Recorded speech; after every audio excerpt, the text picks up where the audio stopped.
Hi. How are you doing? Okay, first of all, I know you're wondering, we're not in that space that you are used to. Well, we decided to do something different on this episode today. Bring you, to the great outdoors and all of that. Yes. Good morning, good afternoon, good evening, good everything, wherever you are on the surface of the earth this very moment, listening and seeing me. Aha. How are you? I will ask that question. I will always ask that question because part of the reason why we are here is because of you. Welcome to the World Cafe live show. This is the space where we come in to lean on one another's experience to forge a positive path. And I have something beautiful to share with you today.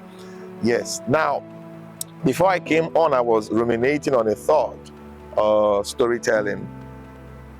When you look at storytelling, you come to wonder what form and shape does it take? Is it a linear form, or does it take a jagged and scattered and all of that? Obviously, storytelling does not take a linear form.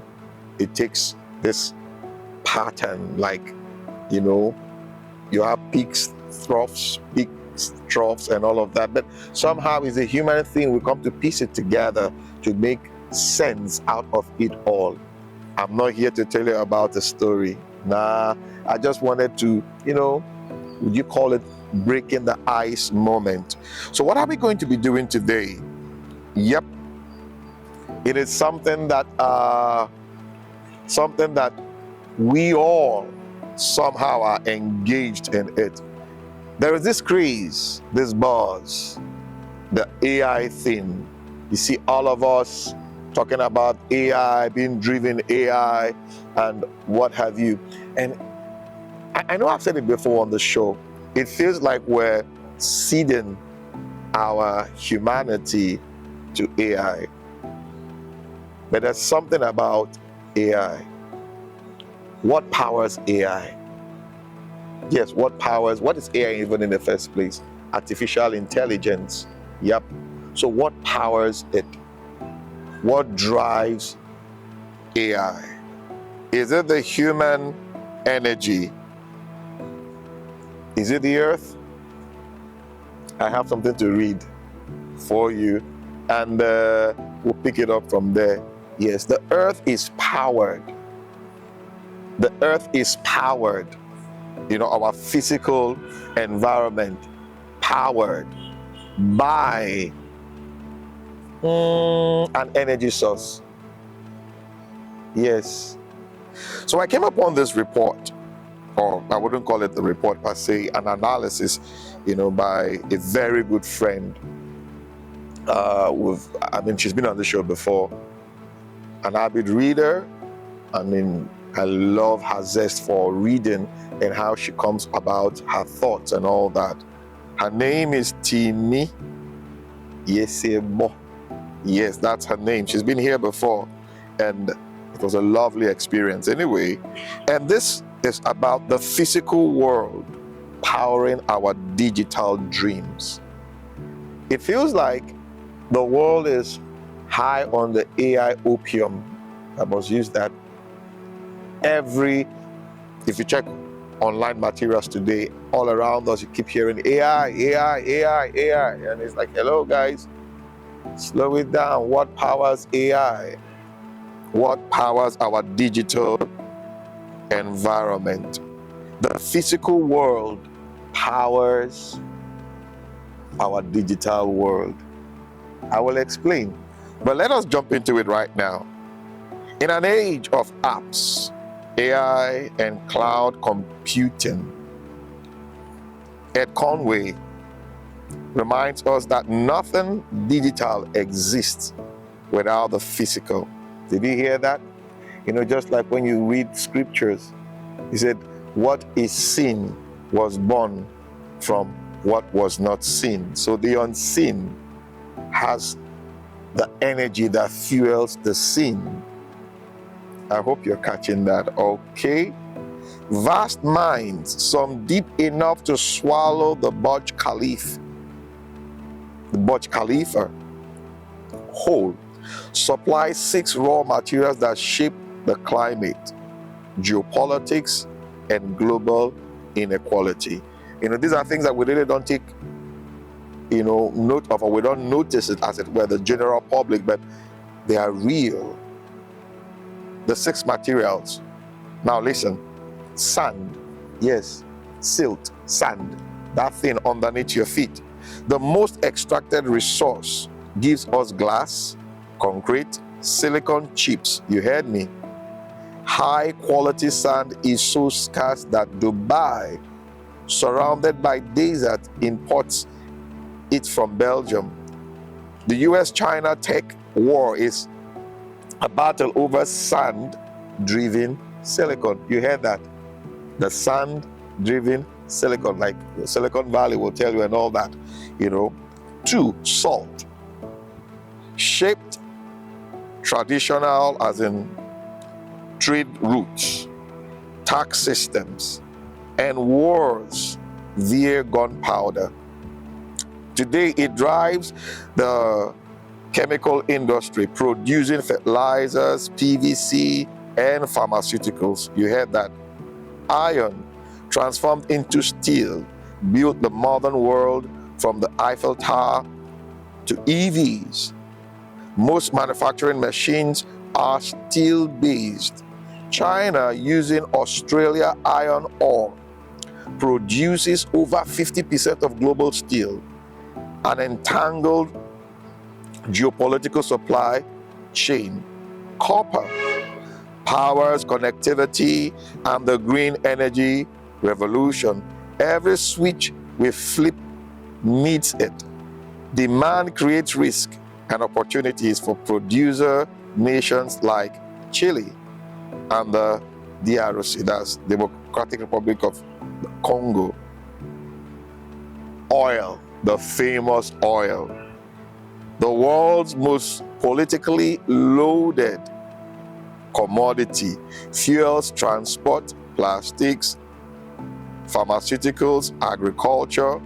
Yes, like the Saudi Arabia Gawa, the premier oil field, outproduces all solar or wind farms, uranium mines, or nuclear plants, despite net zero goals. You heard that? You heard that right. Lithium, yes, this is one rare earth metal that has been creating a lot. The white gold, as it is called, of the clean energy transition is found largely, in the lithium triangle: Chile, Bolivia, Argentina. It powers batteries in Teslas, phones, etc. But mining it harms fragile ecosystems. So the climate change conundrum now: decarbonization demands an explosion of mining. Wind turbines need copper, solar panels need sand, EVs need lithium, silicon needs chips, vital for clean tech. Hide a hefty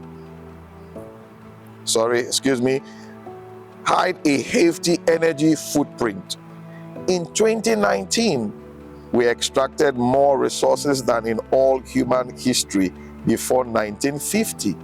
Cornwell observes, we are a considerably bigger geopolitical force than nature itself. Wealthy nations promote green transition, but the global south, resource-rich but often politically unstable, bears the extraction and pollution burden. Nigeria's, we all know that already, hashtag Niger Delta. Its oil and gas, scarce knows the trade-off. Green tech can deepen inequalities and damage the very ecosystem they aim to protect. local realities. Beyond Nigeria's historical oil and gas burden, the Energy Transition Plan, as we call it, ETP, targets 90 gigawatts of solar by 2060. Many Nigerians adopt solar, or as in to bypass grid failures. We know what is happening already there. A lot of us are using that already. So this fragmented adoption, while boosting organic demand, may hinder long-term buy-in for green policies, complicating the ETPs 2030, that goal of 30 gigawatts. 30 gigawatts capacity. It's exciting as I'm reading this. So including solar. So Lagos State, for example, starts this one question she asked me. A ban on single-use plastic has sparked a debate, with vendors worrying about livelihood and environmental, all of that. I'll come to that because she asked for something. I'll come to that. So the material world highlights a paradox in climate narrative. The future may be green, but it will still be mined. Did you hear that? It will still be mined. As the world goes green, who gets left behind? That's the question. Clean progress has cost. The challenge is to transition without repeating old patterns of exploitation. So basically what I've come to do here on the show today is to draw our attention. When we talk about the digital world, AI revolution, this is what powers it. And a good number of us we're not aware of it. We think the AI thing is just, codes and algorithms and sitting in front of a computer and creating all those codes, punching them and all. No, it's beyond that. There's something that powers it. There's an energy force that powers it, and it comes from the minds, just as we have seen. So now we're having this new reality looking at us, facing us, be it in geopolitics or geoeconomics, as the case may be. And what is that?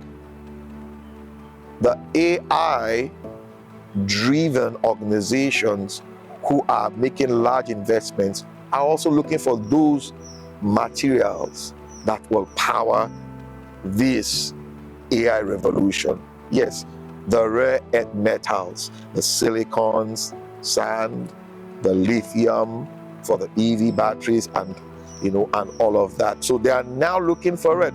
So it's a question of who has it, how can we get it, and all of a sudden, if we cannot get it, how can we undo the people who have it to get it? So we now have this cycle. The other day I saw a report of the G7 talking about rare earth metals, investing in them and all of that.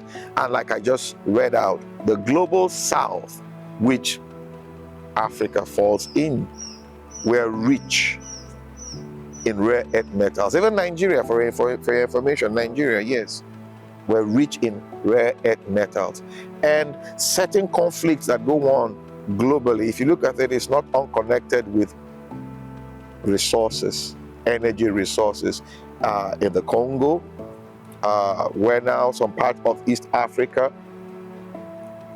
So the question that befalls us now, or that is very looking at us, staring us in the faces, is the AI revolution something good or something bad maxed in something good? How should we go about it? How should we embrace it? Because in a quest to become better, there's always a trade-off somewhere. In a quest to become better, there's always a trade-off. So now, how do we approach it? Who decides who gets what? Who is exploited? Who is not exploited? These are, various questions flying in the media and all of that. But I think, in my opinion, just to add to the conversation, there's this need to talk, to engage ourselves. There's this need to sit down and appraise the situation. There is this need to take a deep breath, step backwards and see, because it has always been about energy. Yes, who controls the energy? It has always been about that. If you look at the earth, everything, most of the conflicts we see stems from resource control. Yep. Now, Timmy asked me a question about my take on the Lagos state government banning of what do you call it now? Plastics, morally recyclable materials, as we call it. And the question now is, did we carry out a good research? I understand, yes, because most of us are, most of the government, as in government, whatever set up globally, we like to affiliate with one group or the other, and maybe one group has set a standard and said, oh, we must all, and all of that. But the question now is, have you taken time to study the situation as it has to do with your local, what I say, environment? There's something I always say, we know how to copy, but pasting it is a problem. So have we taken our time? I'm talking about not just Lagos State now, Nigeria, these materials. Yes, single source or single use, as we want to call it, recycling all of these materials. If you go around our space today, you're going to see them either as a litter, littering everywhere. You see them in our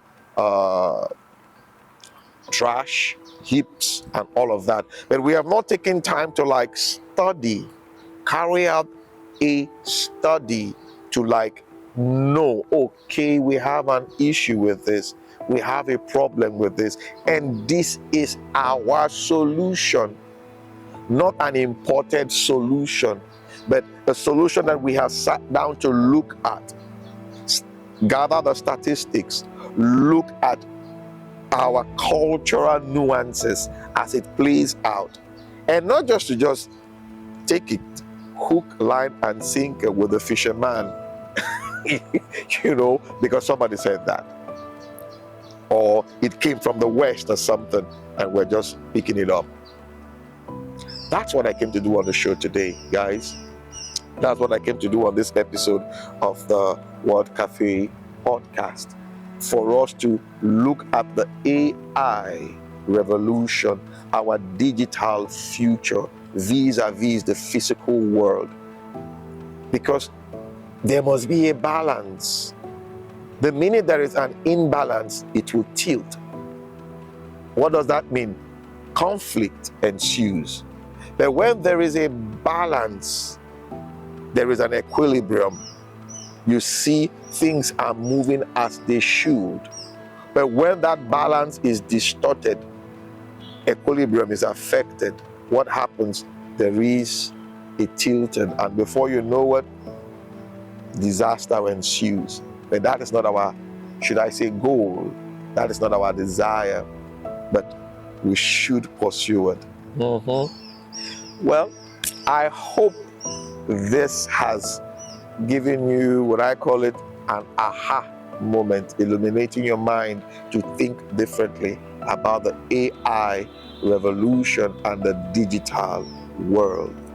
This is what we always come to do on the show, bring you into this space, pump you with positivity, that you go back, provoked righteously to do the right thing. All right, before I go, yes, we are available on all the social media platforms. Facebook, Twitter, I keep calling it Twitter. No, it is X. Forgive me. Yes, LinkedIn. We are there on LinkedIn. We're available also on Instagram. And we have a YouTube channel. Have you subscribed? Go ahead. This is us reaching out to you. Go ahead, subscribe to our channel. Hit that notification button so that whenever contents like this drop, you'll be the first to know. We have a lot wholesome content on this channel. Ah, yes. How do I leave you now? I'm not leaving you. I'm just going to cook something to bring to you on the next episode on this show. Till I come your way again, you know how we say it. My name is Amachree Isoboye. Bye for now.